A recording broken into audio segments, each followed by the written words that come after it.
오늘 새벽기도의 찬송가는 542장 구주 예수 의지함입니다. 함께 읽으실 말씀은 요한계시록 16장 17절에서 21절의 말씀입니다.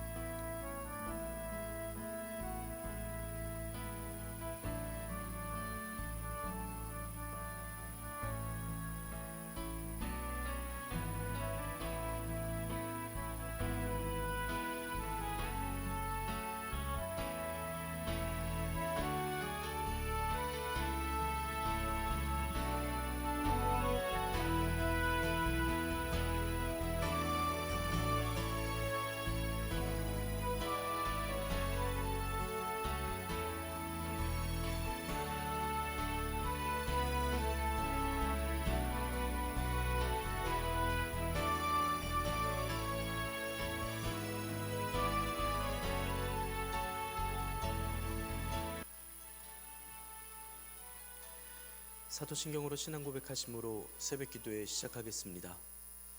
전능하사 천지를 만드신 하나님 아버지를 내가 믿사오며 그 외아들 우리 주 예수 그리스도를 믿사오니 이는 성령으로 잉태하사 동정녀 마리아에게 나시고 본디오 빌라도에게 고난을 받으사 십자가에 못 박혀 죽으시고 장사한 지 사흘 만에 죽은 자 가운데서 다시 살아나시며 하늘에 오르사 전능하신 하나님 우편에 앉아 계시다가 저리로서 산자와 죽은 자를 심판하러 오시리라. 성령을 믿사오며 거룩한 공예와 성도가 서로 교통하는 것과 죄를 사하여 주시는 것과 몸이 다시 사는 것과 영원히 사는 것을 믿사옵나이다. 아멘. 찬송가 542장 구주 예수 의지함이입니다. 구주 예수 의지함이 심히 기쁜 일일세 영생 허락 받았으니 의심하주 없도다. 예수 믿는 것은 받은 증거 많도다. 예수 귀한 예수 믿음 더욱 주소서. 구주 예수 의지함이 심히 기쁜 일일세 주를 믿는 나의 마음 그의 피에 적시네. 예수 믿는 것은 받은 증거 많도다. 예수 귀한 예수 믿음 더욱 주소서. 구주 예수 의지하여 죄악 벗어버리네. 안위 받고 영생함을 주께 모두 얻었네. 예수 믿는 것은 받은 증거 많도다. 예수 귀한 예수 믿음 더욱 주소서. 구주 예수 의지하여 구원함을 얻었네. 영원 무궁지나도록 주여 함께 하소서. 예수 믿는 것은 받은 증거 많도다. 예수 귀한 예수 믿음 더욱 주소서. 아멘. 은혜롭고 자비로우신 하나님 아버지, 오늘도 새 하루를 허락하여 주시니 감사합니다. 주님의 부르심을 듣고 모인 저희들 하나님께 찬양하고 기도할 때 들어주시오며 저희를 받아 주시옵소서. 주님께서 허락하신 말씀을 듣게 하시고 저희의 오늘을 기억하여 주시며 또한 영원한 소망을 베풀어 주시니 감사합니다. 영원하신 주님의 이름을 허락하여 주시옵고 속히 오시는 주님을 기다리며 저희의 믿음을 굳게 잡아 유지하는 저희들 되도록 인도하여 주시옵소서. 주님께서 허락하신 말씀을 읽습니다. 말씀을 읽을 때에 말씀이 깨달아지고 또한 지혜를 허락하여 주셔서 주님 말씀에 순종하고 또한 삶 중에 구분하여 하나님께서 허락하여 주신 귀한 소망을 향하여 가는 저희들 되도록 인도하여 주시옵소서. 이 모든 말씀 우리 주 예수 그리스도의 이름으로 기도드리옵나이다. 아멘. 요한계시록 16장 17절에서 21절의 말씀입니다. 일곱째 천사가 그 대접을 공중에 쏟음에 큰 음성이 성전에서 보좌로부터 나서 이르되 되었다 하시니 번개와 음성들과 우레소리가 있고 또 큰 지진이 있어 얼마나 큰지 사람이 땅에 있어 온 이래로 이같이 큰 지진이 없었더라. 큰 성이 세 갈래로 갈라지고 만국의 성들도 무너지니 큰 성 바벨론이 하나님 앞에 기억하신 바 되어 그의 맹렬한 진노의 포도주 잔을 받음에 각 섬도 없어지고 산악도 간데 없더라.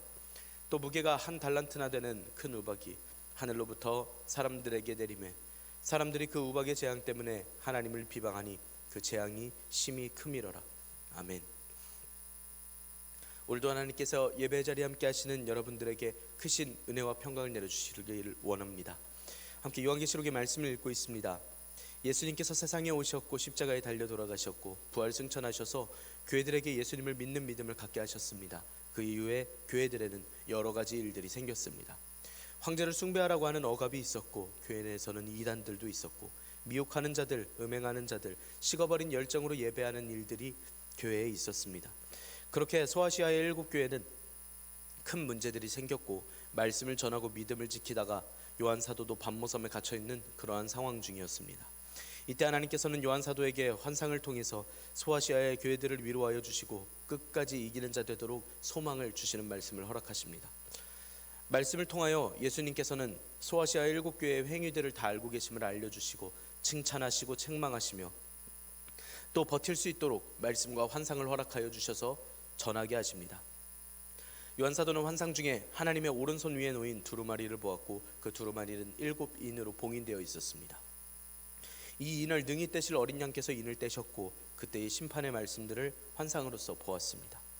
7번째 인을 뗄 때에는 7나팔의 심판을 보게 되었고 7나팔의 심판 이후에는 7대접의 심판을 보게 됩니다. 첫째에서 넷째 대접을 부었을 때에는 사람을 향한 심판을, 5번째 대접을 부었을 때에는 사단의 왕자에 앉은 심판을, 그리고 6째 대접을 부었을 때는 유브라데 강이 마르고 아마겟돈 전쟁을 준비하는 사단과 짐승들, 그리고 그 입에서 나온 개구리와 같은 새 귀신의 영을 볼 수 있었습니다. 그리고 연하여 7번째 대접을 쏟는 것이 오늘의 말씀입니다. 심히 큰 재앙이라고 하는 말씀은 오늘날 우리가 살고 있는 세상이 당할 말씀입니다. 하지만 우리는 이 말씀이 두렵지 않고 오히려 이 날을 기다리며 이 말씀을 읽어나갈 수 있는 건 하나님께서 허락하여 주신 영원한 소망이 맞기 때문입니다. 이 말씀이 소아시아 7교회에게도 큰 위로와 소망이 되었지만 오늘날 우리를 미혹하고 핍박하고 있는 많은 세력들을 향하여 주시는 하나님의 영원하신 심판, 하나님께서 예수님께서 다시 오시는 그날을 기다리는 우리의 소망이 되기 때문입니다. 우리가 오늘도 끝까지 이기는 자들 되어 주님께서 이루실 날을 기대하며 기다리는 주님의 거룩한 성도들 되기를 간절히 소망합니다. 17절의 말씀 함께 읽겠습니다. 7째 천사가 그 대접을 공중에 쏟음에 큰 음성이 성전에서 보좌로부터 나서 이르되 되었다 하시니, 6번째 대접을 부은 이후로 오늘 말씀이 7번째 대접을 붓는 이야기입니다. 최후의 대접 재앙, 그 중에서도 마지막 7번째 대접 재앙으로 말미암아 마침내 세상의 문명이 완전히 무너지는 그런 모습을 봅니다. 7째 천사가 대접을 공중에다가 쏟았습니다. 이건 공기 위에다가 쏟았다고 써진 말씀이고 에베소서 2장 2절의 말씀과 관련 있는 말씀입니다. 그때의 너희는 그 가운데서 행하여 이 세상 풍조를 따르고 공중의 권세 잡은 자를 따랐으니 곧 지금 불순종의 아들들 가운데서 역사하는 영이라 라는 것이 그 말씀입니다. 즉 공중이라고 하는 곳은 사단이 자신의 권세를 행사하면서 활동하는 그 영역, 그 권세를 가리켜 하는 말씀입니다. 그럼 7번째 대접 재앙은 지금까지 있었던 7인, 7나팔, 7대접, 그 중에 6번째 대접 재앙들까지 중에 최종 재앙으로서 모든 악의 근원인 사단에게 직접적으로 심판하시는 하나님의 말씀입니다. 마치 악의 권세가 있어서 처한 상황에 최선을 다해서 상황을 이겨내라고 하셨던 그 말씀이 이제는 그 근본 뿌리 자체를 없애시는 완전한 심판을 보여주십니다. 그렇게 공중에 대접을 쏟자 되었다라고 하는 음성이 성전에서 보좌로부터 납니다. 이 성전과 보좌로부터 난 음성이라는 것은 하나님의 임재하심과 통치하심을 상징하는 말씀들입니다. 그 음성이 되었다라고 말씀을 하는데, 이걸 원어대로 해석을 하면 모든 것이 끝났다라고 하는 원어입니다. 이게 다른 계시록 말씀에 나오지 않는 걸로 보아선 마지막 심판이라는 것을 분명히 알 수 있습니다. 그리고 이 되었다라고 하는 음성은 예수님께서 십자가 위에서 외치셨던 다 이루었도다라는 말씀이 떠오르는 그러한 말씀입니다. 요한복음 19장에서 말씀합니다. 그때의 말씀은 완성되었다, 성취되었다라는 말씀으로서 이야기를 하셨고, 십자가 사역을 통해서 인류의 구속 역사가 완성되었음을 알려주셨습니다. 오늘 말씀에서도 다 되었다라는 말씀은 같은 문법으로서 이야기를 하는데, 이는 하나님께서 7번째 대접으로서 하나님을 대적하는 종말의 세속적인 문명과 그 모든 세력들에 대해서 모든 것이 다 되었다, 다 완성시키고 끝내었다라는 그러한 말씀으로서 읽히는 말씀입니다. 7번째 천사가 공중에 대접을 쏟았고 큰 음성이 성전에서 보좌에서 되었다라는 음성이 났습니다. 이제 종말이 시작되는 듯한 일들이 일어납니다. 18절의 말씀 함께 읽겠습니다. 번개와 음성들과 우레소리가 있고 또 큰 지진이 있어 얼마나 큰지 사람이 땅에 있어 온 이래로 이같이 큰 지진이 없었더라. 하나님의 위엄에 찬 큰 음성, 되었다라고 하는 그 음성 뒤에 요한사도는 번개와 음성들과 큰 우레소리를 듣고 또 큰 지진의 소리를 듣습니다. 이 지진이 얼마나 컸던지, 이렇게나 큰 지진은 하나님께서 인간을 만드신 이래로 이렇게나 큰 지진은 없었다고 이야기하고 있습니다. 말씀에서 이야기하는 번개, 음성, 우레소리나 지진은 출애굽기 19장에서 하나님께서 시내산에서 현현하실 때 그 모습을 떠오르게 하는 일들입니다. 그리고 이런 표현들은 계시록 4장이나 8장, 11장에서도 나왔지만 이 말씀에서는 더욱더 강한 심판을 보이는 말씀들입니다. 그냥 번개와 음성과 우레소리가 있었고 큰 우박도 있었었는데, 지금 말씀에는 얼마나 큰 지진이었는지 라고 설명할 만큼 큰 지진에 대해서 이야기합니다. 하나님의 크신 음성 뒤에 이런 번개와 우레소리와 지진이 있었고, 이에 따라 세상이 멸망하기 시작합니다. 19절의 말씀입니다. 큰 성이 세 갈래로 갈라지고 만국의 성들도 무너지니 큰 성 바벨론이 하나님 앞에 기억하신 바 되어 그의 맹렬한 진노의 포도주 잔을 받으매. 19절의 말씀에서는 18절에 언급되었던 큰 지진으로 큰 성이 세 갈래로 갈라졌다라고 말씀합니다. 세 갈래난 저 큰 성은 계시록 11장 8절에서도 언급된 적이 있었던 큰 성입니다. 계시록 11장 8절의 말씀은 이렇습니다. 그 성은 영적으로 하면 소돔이라고도 하고 애굽이라고도 하니 곧 그들의 주께서 십자가에서 못 박히신 곳이라 라고 말씀을 합니다. 그런데 일곱 교회가 이 말씀을 듣다가 큰 성이라는 이야기를 들으면 당장 로마를 떠올릴 수가 있었습니다. 요한사도도 그렇지만 예수님께서 다시 오심을 앞두고 있는 이 종말 최후의 사건을 다루고 있는 이 말씀에서 큰 성이 그저 로마만 멸망합니다 라는 말을 위하여 쓰이진 않았을 것입니다. 그리고 고작 로마만 멸망해서는 소아시아 7교회가 겪고 있는 아픔이 끝나질 않습니다. 7교회에서는 조금 더 근본적이고 교회를 괴롭혔던 모든 다른 악한 요소들도 다 멸망해야 한다라고 생각하고 있습니다. 특히 계시록에서 바벨론을 큰 성이라고 계속 부릅니다. 악과 사단과 마귀, 그 세력이 그들의 존재 자체가 갈라지고 무너진다라는 이야기입니다. 7째 대접의 재앙으로 이 강한 지진이 큰 성을 세 갈래로 갈라버렸습니다. 셋이라고 하는 숫자는 완전한 숫자입니다. 하나님의 음성에 따른 큰 지진이 일어났고, 이게 하나님께서 심판하셔서 완전하게 성이 심판받았다라는 이야기입니다. 완전히 망했다라는 뜻입니다. 큰 성 바벨론이 3등분이 되고 무너지자 만국의 성들도 무너졌다고 이야기합니다. 이건 큰 성 바벨론과 만국의 성들이 어떤 밀접한 동맹 관계라도 되어 있어서 바벨론이 무너지니 만국의 성들도 다 같이 멸망하는 듯한 그러한 모습입니다. 아까 말씀드렸던 로마를 떠올려 보자면 모든 길은 로마로 통한다라고 하는 그러한 속담도 있습니다. 로마 제국을 중심으로 주변 만국은 잘 짜여진 도로망, 통신망이 있었습니다. 큰 성이 몰락했다고 하니 주변 만국 성들도 같이 멸망했다라는 걸 하면 큰 성이 로마를 이야기한 것도 아니었을까라고 생각해 볼 수 있습니다. 계시록 11장에서는 큰 지진을 통해 성의 10분의 1만이 무너지는데, 이번 7대접 심판 때에는 몇 분의 몇만 심판당하는 말씀이 아닙니다. 완전한 심판을 진행하셔서 그 큰 성 바벨론이 완전하게 멸망하게 됩니다. 근데 어쩌다가 심판을 받는데 이 큰 성이 이렇게 대표적인 진노의 반을 잡는지 생각해 볼 만합니다. 이건 큰 성 바벨론이 하나님 앞에 기억하신 바 되었기 때문입니다. 원어대로 말씀을 드리자면 하나님께서는 큰 성 바벨론의 악행을 기억하셨기 때문에 그것을 잊지 않으시고 심판하셨다라는 것입니다.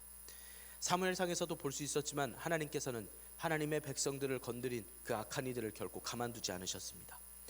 애굽에서 이스라엘 백성들이 탈출할 때는 걸음이 느린 어른들과 아이들이 따라잡히고 뒤에서 약탈당했습니다. 하나님께서는 이 일을 기억하시고 사무엘상 15장 2절에서 아말렉을 진멸하라 이야기하시면서 이렇게 말씀하십니다. 만군의 여호와께서 이렇게 말씀하시기를 아말렉이 이스라엘에게 행한 일 곧 애굽에서 나올 때에 길에서 대적한 일로 내가 그들을 벌하노니 라고 말씀하셨습니다. 세상을 지으신 분께서 지으신 세상을 다시 거두시는데 어떠한 이유가 필요하겠습니까? 하지만 하나님께서는 이유까지 말씀하시며 이스라엘의 복수를 하시길 이야기를 하십니다. 이스라엘 백성들을 건드린 저들을 기억하셨다가 사울의 때에 그들을 멸망시키라고 이야기하셨습니다. 큰 성 바벨론이 멸망하는 것도 같은 이유입니다. 하나님의 백성들을 건드렸기 때문입니다. 하나님 앞에서 기억하신 바 된 큰 성 바벨론은 그 결과 하나님의 맹렬한 진노의 포도주잔을 받습니다. 거기서 짐승과 그의 우상에게 경배하고 이마에나 손에 표를 받은 자들이 반드시 당하게 될 하나님의 진노와 함께 라는 표현이 쓰여 있습니다. 7번째 대접이 쏟아짐과 함께 하나님의 크신 음성에 따라서 큰 지진과 번개 소리 등등으로 큰 성도 무너지고 주변 성들도 무너졌습니다. 이번에는 세상이 바뀝니다. 20절의 말씀입니다. 각 성도 없어지고 산악도 간데 없더라. 18절에서 말씀한 큰 지진으로 인해서 세상에는 큰 파멸이 일어났습니다. 섬들도 없어집니다. 뿐만 아니라 산악도 간데가 없습니다. 없어졌다, 간데 없다라고 하는 말은 누구든 사라진 그 산악을 찾으려고 해도, 섬을 찾으려고 해도 그것을 발견할 수 없었다라는 원어입니다. 완전히 섬도 산악도 소실되어 버렸다는 이야기입니다. 이렇게 산악이 변하고 섬이 없어진 건 6번째 인을 떼실 때에도 나왔었던 심판, 계시록 6장에서 나온 심판의 이야기입니다. 하늘은 두루마리가 말리는 것 같이 떠나가고 각 산과 섬이 제자리에서 옮겨지매 라고 이야기합니다. 그런데 계시록 6장에서는 그저 산과 섬이 제자리에서 옮겨질 뿐이었고 7째 대장의 재앙의 결과에서는 완전히 없애버리시는 하나님의 심판을 볼 수 있습니다. 그 재앙의 강도가 확실해진 것입니다. 또 음성의 끝에 하나님께서는 이번에는 우박을 준비하셨습니다. 21절의 말씀입니다. 또 무게가 한 달란트나 되는 큰 우박이 하늘로부터 사람들에게 내리매 사람들이 그 우박의 재앙 때문에 하나님을 비방하니 그 재앙이 심히 크미러라. 7번째 대접 재앙은 큰 지진도 있었고 무게가 한 달란트나 되는 큰 우박이 하늘로부터 사람들에게 내리는 것으로 나타나는 일들이 있습니다. 말씀에서 무게가 한 달란트나 된다고 이야기를 합니다. 한 달란트는 20kg에서 40kg 사이의 무게라고 하고 또 어떤 이들은 34kg 정도 된다라고 이야기를 합니다. 그렇게 생각을 해보면 하늘에서 34kg쯤 되는 우박이 떨어지면 맞았을 때, 사람이 맞았을 때 최소 중상 내지 사망에 이를 것을 알 수 있습니다. 사람이 맞지 않더라도 가지고 있는 물건들, 건물들 정도는 하늘에서 떨어진다면 쉽게 박살낼 만한 그러한 무게입니다. 성경에서 말씀하는 우박은 하나님의 진노와 재앙의 때에 등장하는 말씀들이 있습니다. 여호수아 10장, 시편 78편, 105편, 이사야 28장, 30장 등 말씀을 합니다. 이 중에서도 1달란트짜리 우박은 아주 큰 우박입니다. 그리고 하늘에서 사람들에게 내립니다. 보통 사람들이라고 하면 모든 사람들을 가리켜 이야기하는데 여기에서 사람들은 하늘로부터 사람들한테 라고 이렇게 비교하듯이 이야기하고 있습니다. 이 말씀은 16장 9절에서도 말씀했듯이 하나님의 이름을 회방하여 또 회개하여 영광을 주께 돌리지 아니하는 땅에 거하는 자들을 가리켜 이야기합니다. 하나님께서는 이러한 악인을 심판하시되 인간이 상상도 못할 방법으로 엄하게 심판하여 주셨습니다. 또 하나님께 대항하였던 애굽에 내린 7번째 재앙을 떠오르게 하십니다. 내일 이맘때면 내가 무거운 우박을 내리리니 애굽 나라가 세워진 그날로부터 지금까지 그와 같은 일이 없었더라 라고 출애굽기 9장 18절에 말씀하십니다. 말씀에서 무게가 한 달란트나 되는 큰 우박이 하늘로부터 사람들에게 떨어졌을 때 사람들이 보인 반응에 대한 묘사입니다. 사람들이 그 우박의 재앙으로 인해서 하나님을 비방하니 그 재앙이 심히 컸다. 즉 그들은 하나님의 두려운 심판, 재앙을 경험하고도 하나님을 비방했다라는 것입니다. 7인, 7나팔, 7대접 재앙은 양으로도 상당히 많은 양이고 내용상으로도 하나님의 최후의 심판이라는 주제를 세 차례 반복하고 또 이야기를 함으로써 그 중요성을 더욱더 부각시킨다라는 것을 알 수 있습니다.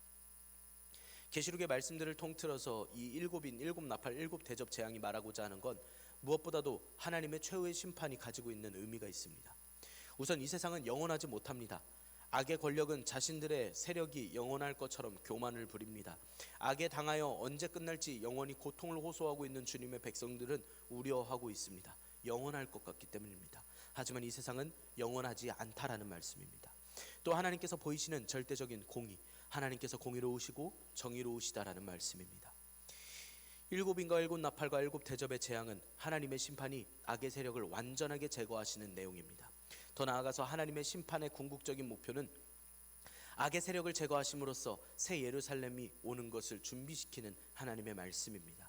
그런 말씀에서 일곱인 일곱 나팔 일곱 대접 재앙은 바벨론의 멸망과 21장 9절 22장 5절에서 말씀하는 새 예루살렘의 찬란한 등장을 비교하면서 떠올리게 하는 말씀을 주시는 것입니다.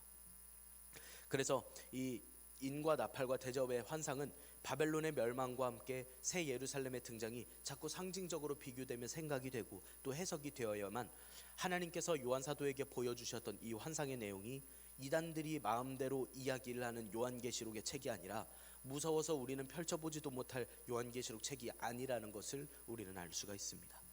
그래서 전부 멸망한 이 세상이 무슨 의미가 있고 저 악한 권세가 모조리 심판받는 게 무슨 의미가 있냐 한다면 우리가 무슨 존재인지를 떠올려 봐야 합니다. 우리는 영원히 주님께 찬양하고 예배할 존재들입니다. 당시에도 오늘에도 우리는 방해와 핍박으로 어려움을 겪고 눈물을 흘리는 삶을 삽니다. 그런데 하나님께서 오시고 심판하셨을 때 이제 이런 악의 세력은 없습니다. 사모하는 하나님을 영원히 아무런 방해 없이 찬양할 수 있는 그러한 영원한 복을 누린다는 것입니다. 그리고 더 나아가서 이 삶에서 적은 일에 충성하여서 하나님께로 돌아갑니다. 그랬을 때 하나님께서 우리의 행위를 기억하시고 우리를 기억하시며 큰 상급을 허락하여 주실 것을 하나님께서 약속해 주시는 말씀입니다. 끝까지 이긴 자들에게 허락하실 새하늘과 새 땅, 새 예루살렘이 오늘날 우리에게도 참 소망이 되기를 원합니다. 오늘도 주님과 함께 끝까지 이기는 자들 되십시오. 주님께서 허락하여 주신 영원한 소망을 향하여 우리는 걸어갑니다. 기도하겠습니다. 은혜롭고 자비로우신 하나님 아버지, 저희들에게 은혜와 평강과 소망을 허락하여 주시니 감사합니다. 하나님, 저희들에게 일곱 인을 떼시는 이야기, 일곱 나팔을 부는 이야기, 진노의 대접을 부는 이야기를 통해서 주님의 공의와 정의를 알게 하시니 감사합니다. 일곱째 천사가 대접을 부어 이 세상에 임하는 큰 재앙에 대해서 듣습니다. 저희는 상상조차 할 수 없는 주님의 때, 주님의 심판, 번개와 음성들과 우레소리와 큰 지진과 큰 우박이 믿지 않고 회개하지 않는 자들에게는 심판의 말씀이 되고 오늘 저희들에게는 기다리고 있는 일임을 고백합니다.